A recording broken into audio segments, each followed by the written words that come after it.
During the holiday season, we like to take an opportunity to highlight the interesting things happening in our community. Tonight, we're taking a look at a film about the charitable efforts of the Ghostbusters to help the Ronald McDonald House.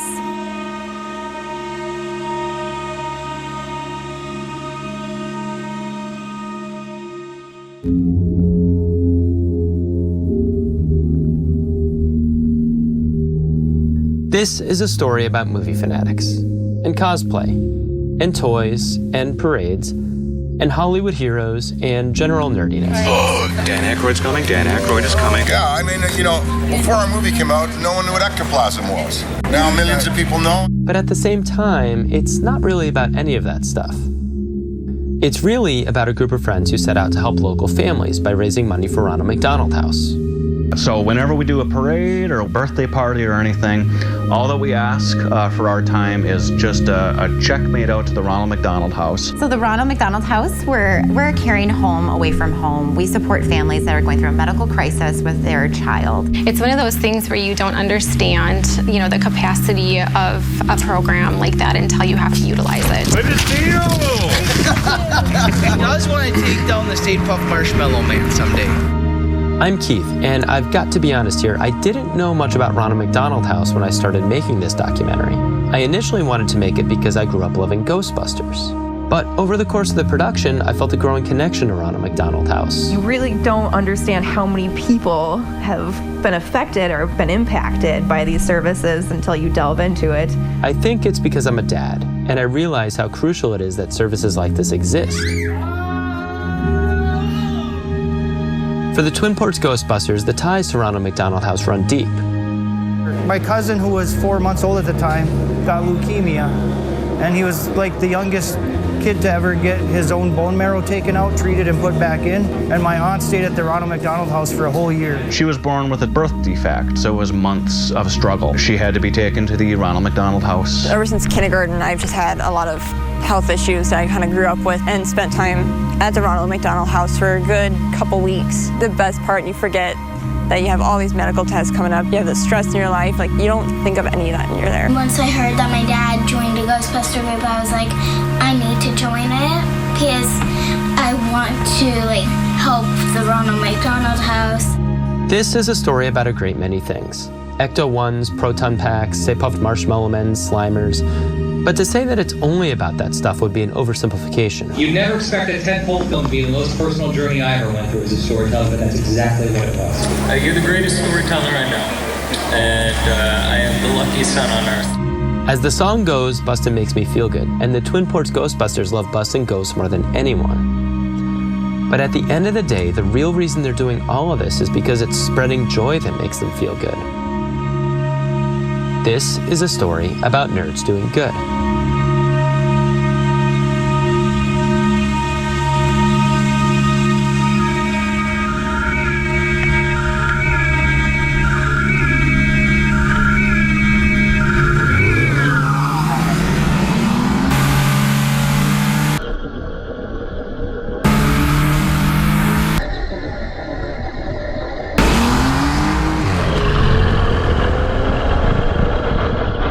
This adorable little guy is a Paradog, one of many pieces of memorabilia you might find in the living room of a Twin Ports Ghostbuster. The Ghostbuster toys, the original, real Ghostbusters. In the movies and TV shows, these free-floating, full-torso, vaporous apparitions are the reason for the phrase, "who you gonna call?" And then he sees a ghost and he's like, ah! Ah! But in real life, the Ghostbusters get called for events like birthday parties, parades, car shows, dances, and charity galas.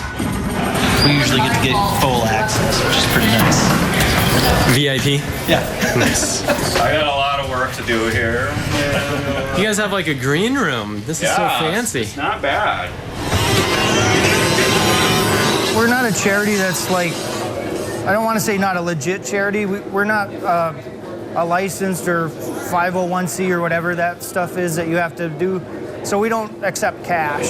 High five. So what we do is, someone says, hey, we're having a birthday party. How much do you guys charge to come to the party? And we'll say, we don't set an amount. It's whatever you feel like donating. And all we ask is, when we leave your event, that you have a check made out to Ronald McDonald House. Are you the real Ghosty? Yeah. Ghostbuster? When kids see you in the suit, in the car, with the proton packs, how do kids react? They lose their minds. They either lose their minds and run full speed ahead at us, or they're like not sure that it's real and like it's a trick. Like, and they kind of like, they'll get a little shy, and it's always like the parents that'll tell us, like, he's the biggest fan on the planet. It's so weird that he's behaving this way. I think his mind is just blown. Well done, my friend. Yeah, you know. But of all the events I've been to with this group, this one random encounter is perhaps my favorite. There was a little kid in his front yard who freaked when he saw Ecto-1 driving by. And so the Twin Ports Ghostbusters, being who they are, stopped to hang out with the family for a while. Just hearing the kids screaming, because we didn't exactly see the family we were driving by initially. We just heard the kids scream ecstatically. I'm like, oh, we got to go see them. This chance encounter perhaps best illustrates the kind of people they really are. They're the kind of people who will stop and show kindness to strangers. There's a lot of heart behind Ghostbusters. I think it just makes a lot of sense to be kind of working with charities that work with children a lot, simply just because of how inspired I was as a kid watching Ghostbusters. Jay has the distinction of being the only member of this group who's actually stayed at a Ronald McDonald House. And now as a Ghostbuster, it feels great to give back to the Ronald McDonald House and show them how grateful I am for everything they've done for me. And now I want to give back and be like, this is how grateful I am that you guys are here. And just to do it over and over and over again, it's just the best.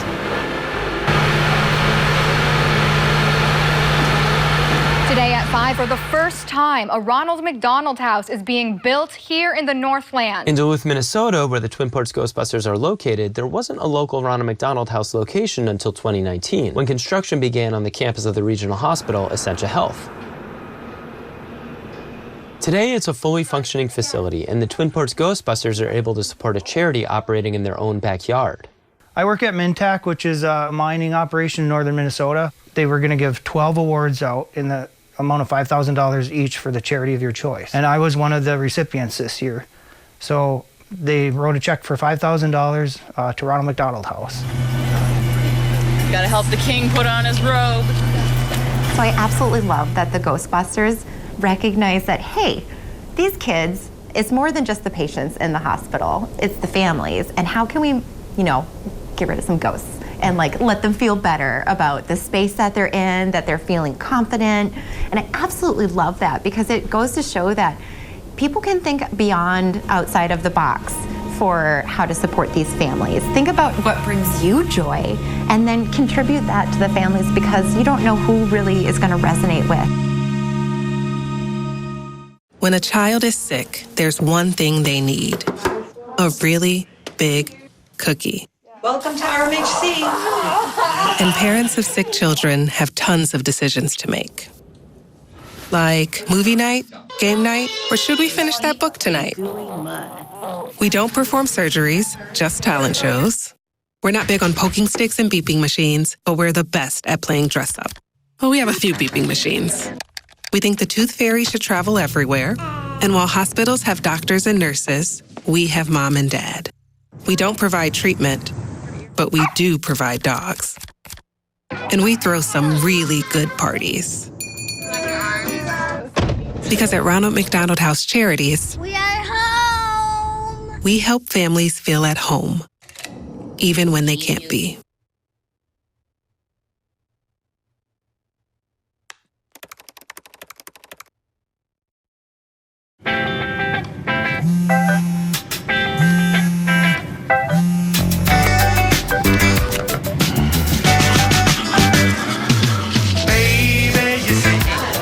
You're so right for me, and I'm right for you. I love the things you do, like sweet tasting wine. Your lips are so divine. Your loving turns me on. My lonely days are gone. That's why I'm never gonna let you go. Never gonna let you go. Babe, I'm never gonna let you go. No, no, never gonna let you go.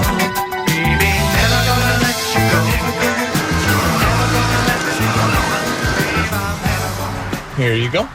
Thank you. Thank you.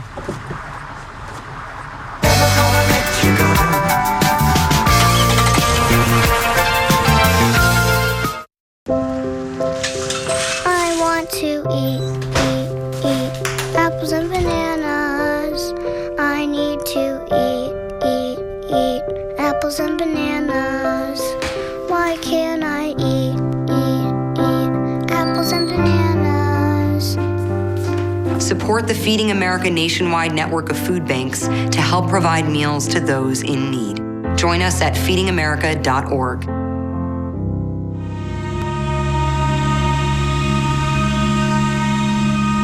Now, aside from doing charity work, one thing that brings the Twin Ports Ghostbusters a lot of joy is the car. But Jeremy's prized Ecto-1 has certainly seen its fair share of drama. So I called the border agent and I said, hey, I'm buying this car from Canada. What do I need to do to make it legal to bring it into the U.S.? I get to the border with the car and the border agent said, well, you can't bring that in the U.S. And I was frustrated that I have this car that I can't have. He said, print this paperwork off, go back to Canada, do a U-turn, come back, and tell them that you're taking it directly to an importer. So then 6 weeks later, I had to go back. I was really nervous that I would have to get rid of the car. I cut out about 75% of that story, and the reason I included that bit is that one day Jeremy agreed to let Matt and Clark borrow the car for an event. So we will not go that way then, and we will go this way. And we'll make sure we're not hitting anything. Oh, it's just a tree. Little baby tree. Was it really? Anything? No. Shh, don't.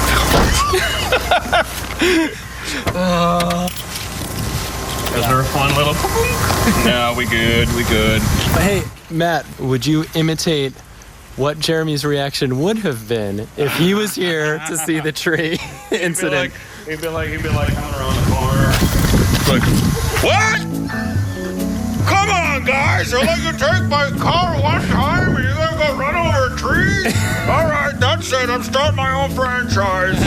Jeremy hates the Ghostbusters 2 logo. I don't know if he's mentioned that. No. He's like, I hate that. That's nonsensical. It's like, as far as the story's concerned, that's just nonsense. There's people out there all over the world that love Ghostbusters. We have families here that love them too, and we learned more recently that we have a super fan one too.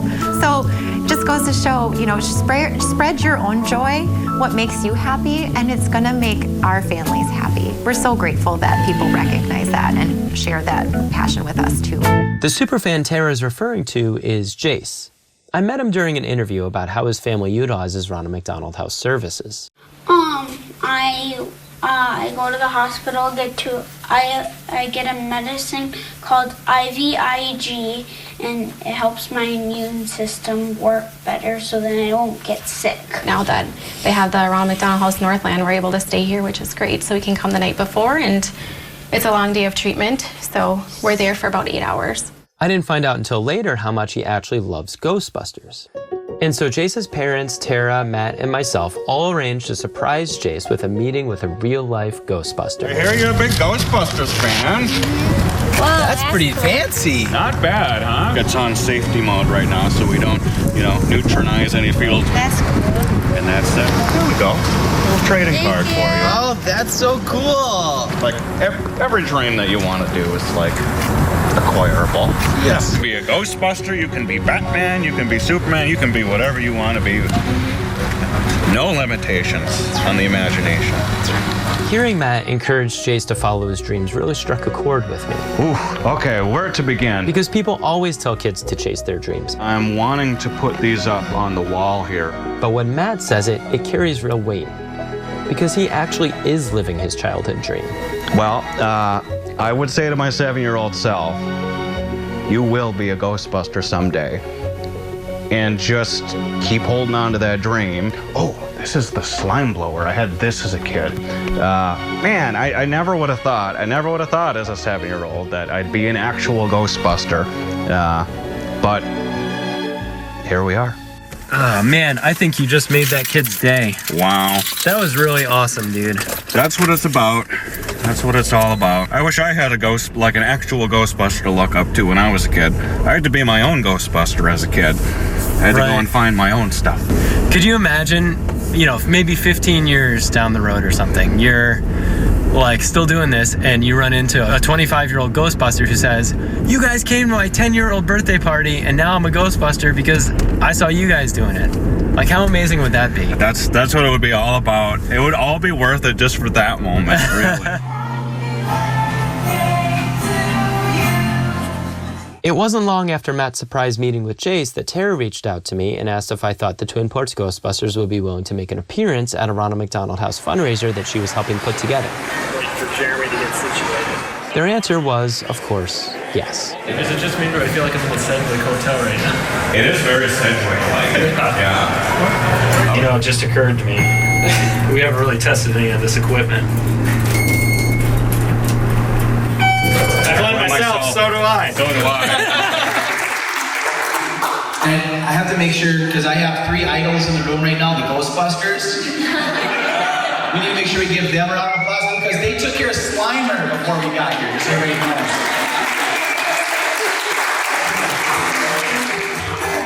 For me, this event kind of felt like a turning point for the documentary I'd been shooting with the Ghostbusters for over a year. Hey, Matt, have a couple more drinks first. Okay. Many of the local people from the events I'd been privileged to film were reunited for a common purpose, Ronald McDonald House. And so we are just very, very thankful for everything that the Ronald McDonald House has done for our family and continues and will continue to do for our family. Although Jace does not have a cure for what he has, he is thankfully able to receive treatment, and that will be lifelong for him. It was great being able to see Matt catch up with Jace's dad. How's he doing? He's doing really well, thank you. Good. Yeah. Okay. Like improvements? Yeah, I mean, he's, well, stable. Which is good. Okay. Yes. That's pretty good. Yes, that's great. And to hear that Matt's surprise visit with Jace would not soon be forgotten. Got your picture in the shadow box. What? Yes. Oh my God.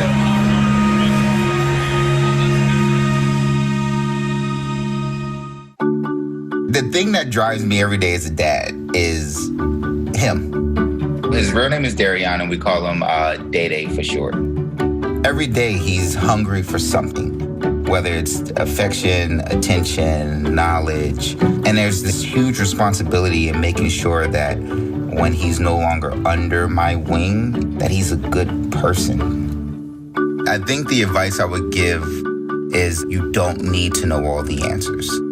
The craziest thing was believing that your dad knew everything. So as a dad, you felt like you had to know everything. You had to get everything right. It's okay to make mistakes. Just do it from the right place. As long as it's coming from love, then, you know, it kind of starts to work itself out. I want him to be able to sit back one day and go, we worked together, we did a good job. I'll say my kid's pretty dope. During high school, I hung with the wrong crowd and I never graduated. I helped Santiago in many different ways, like all fathers do, because he always wanted to go to college. I felt a little embarrassed to come back to school, but eventually, once I came here, I knew that it's for a bigger goal.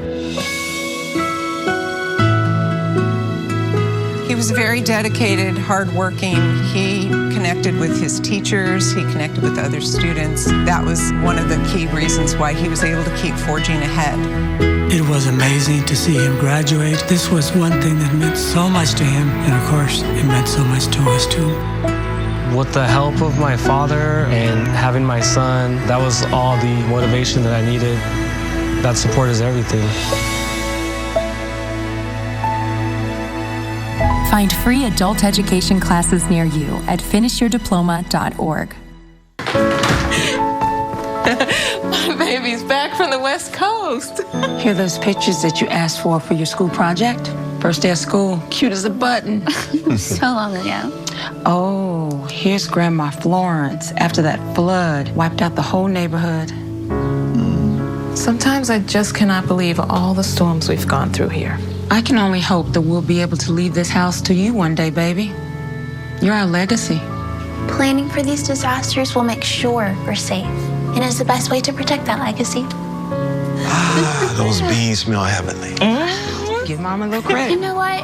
We should make an emergency communication plan. That way we're ready this year. Oh, great idea. At my dorm, we have emergency kits for earthquakes and wildfires, but I'm sure there's something more local I can send you with the link. Okay. Smart.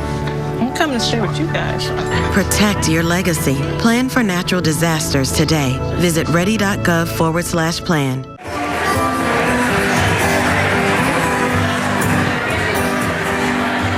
So the Ghostbusters have visited us, and it is a highlight of the day for not only our kids, but also the parents. We really get about 90% of our funds from local individuals and corporations and groups and people like the Lions Club or Ghostbusters or Girl Scout troops who raise money for us. And we really, really depend on local community members to support us. They just love seeing us out in the community, and of course, they love the donations they get because that helps families, be near their children and not have the burden of having to find a hotel at $150 a night while they're just trying to be with their kids who are, in a really bad place in their life at the moment. Jay's perspective on what it's like to stay at a Ronald McDonald House is, of course, a little different than the other guys. My favorite part about it is in each room there's a little book that every patient and family got to write in and share their memories about being in the house and their trips there and what they're there for.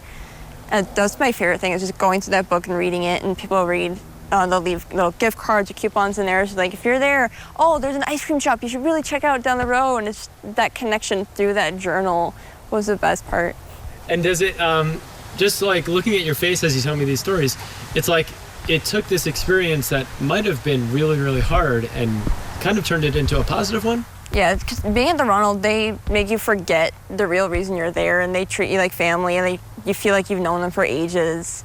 And every time you go back, they're like, welcome back! And it's a huge celebration just every time you go there. And this got me thinking about the pairing of Ghostbusters and Ronald McDonald House, and if there was something about the Ghostbusters franchise that lends itself to community service involving kids. These guys could have chosen any franchise to obsess over. Why not Marvel, or Star Trek, or Ninja Turtles? Well, I guess sometimes they do obsess over Ninja Turtles. But why Ghostbusters specifically? You can tell it really inspires those kids. You can see those kids' faces light up when they see you. They know who you are. There's times where I'm walking to events just from my car, like just to get over to where the ecto is or whatever. And you can hear people, they're like, a kid, someone maybe even around Eileen's age being like, that's a Ghostbuster, there goes a Ghostbuster, and they know what it is. And some of them haven't even seen it, and they know what it is. It's universal. So today is, what's today? Today is Ghostbusters Day, the greatest day of the year, next to Halloween. And so are Ghostbusters all around the country out doing the same thing that you guys are doing today? Yes. Anyone who has a Ghostbusters franchise is out. They're out spreading awareness for their group. Yeah. Come to Scotland. I live there. Oh, Scotland? We can bust that giant lake monster for you. There's groups in Scotland just like us. Yep. There are. I've met a few. A quick online search reveals that there are Ghostbusters groups like theirs all over the country, even all over the world. And almost all of those groups are involved in some type of community service. And that community service often benefits kids. I'm the Buster Biker and Ecto B, and I raise money for St. Jude Children's Hospital. We're with the Ghostbuster Rebels out of Northern Illinois. We work with the Galena Ghostbusters, South Shore Ghostbusters, and the Iowa Ghostbusters to raise money for the Children's Shriners Hospital of Chicago, Illinois. We are the Wisconsin Ghostbusters, and we raise money for the Children's Miracle Network. Because we all have that moment. We all have that moment where Ghostbusters calls out to you. We're the Windy City Ghostbusters, and we raise money for the La Rabida Children's Hospital in Chicago. We're the Kalamazoo Ghostbusters, and our charity is the Great Lakes Burn Camp. We are the River Valley Ghostbusters, and we raise money for Med City Apraxia Awareness. You want me to turn on the lights? I can turn on the lights. Oh, if you want. Ghostbusters groups like this have repeatedly gotten the attention of an organization called Ghost Corps, the division of Sony Pictures that handles all Ghostbusters-related productions. In fact, our very own Matt Rasmussen had the privilege of attending the world premiere of Ghostbusters Afterlife in New York City. I think it was Ghost Corps' way of saying thank you to the diehards who have helped keep the franchise alive over the decades. The director of 2021's Ghostbusters Afterlife, Jason Reitman, is the son of original Ghostbusters director Ivan Reitman. I feel so intimidated to make this film. At the premiere, he articulated what it really means to be a part of the Ghostbusters community. This is a movie about the rest of us. The first two movies, they were about the guys. This one is about us. All of us who always wanted to be Ghostbusters, including me, by the way. not everyone knows what you guys do. And what it means to wear this uniform that you guys do, and the charity work that you guys do. It means so much to me, it means so much to my family. And what really touched me about Jason's intro is how the making of this film was something of an ode to his childhood, and an ode to his family. You never expect a tentpole film to be the most personal journey I ever went through as a storyteller, and that's exactly what it was. So, from my family, your family, enjoy Ghostbusters Afterlife. Thank you. Yeah! The narrative concept of the film Afterlife is that the Ghostbusters story could be never-ending, and that it could be passed down through the generations. And that's also what's informed the Twin Ports Ghostbusters over the years. Getting able to run around as a Ghostbuster, being able to do it as a good cause, and being able to help anyone else who thinks they might want to be a Ghostbuster as well. It's a dream come true. It's a dream come true, and it's all positive. It all goes to a good cause. It's nice to share my nerdiness and pass it on and pass it forward. I get joy just knowing that something I enjoyed all those years I can still enjoy, and I can see another generation that's probably going to enjoy it for 40 years also. When I was a kid in the 90s, my dad made me a ghost trap out of lumber, caution tape, and a potato salad lid. Part of me feels a pang of guilt when I look at it, because I think he could sense I was a little disappointed that it wasn't one of those plastic ones from Kmart. I unfortunately can't tell him today that it's one of my most prized possessions. And it got me to thinking, what is it about Ghostbusters specifically, and superhero-type characters more broadly, that inspires this sort of intense fandom? I feel that during the course of editing this documentary, I got so close to being able to answer that question, but it still eludes me somewhat. I am the lucky son on Earth. I think it has something to do with the universal desire to pass down the things you love to the people you love, but I'm not really sure. She can be back when I was a kid, I used to dress up as a Ghostbuster with my dad. So it'd be cool.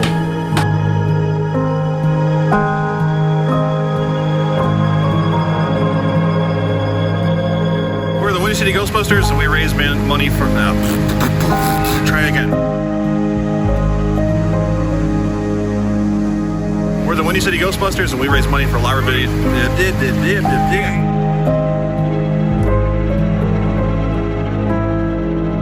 It's in here somewhere. We're the Windy City Ghostbusters. We're here.